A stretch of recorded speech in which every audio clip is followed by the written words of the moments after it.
आज उसी घर में वो बन के साथ रहती है। आज उसी घर में वो बन के साथ रहती है। मेरे घर में माँ मेरी।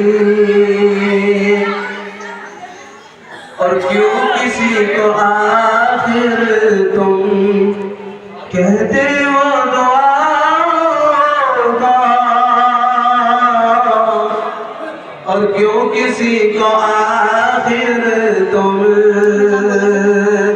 कहते हो दुआओं का। और क्यों किसी को आखिर तुम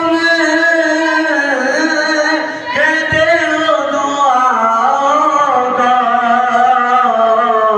लीजिए दुआ माँ की, अरे लीजिए दुआ माँ की, सबसे खास रहती है। मेरे घर में माँ मेरी मेरे पास रहती है। नाते पाक का बिल्कुल आखिरी शेर बोलता हूँ, मतलब खास में फरमाए। कुछ नहीं बिगाड़ेगा कोई भी तेरा माजिद।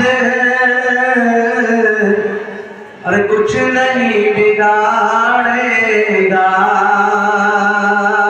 कोई भी तेरा माजिद।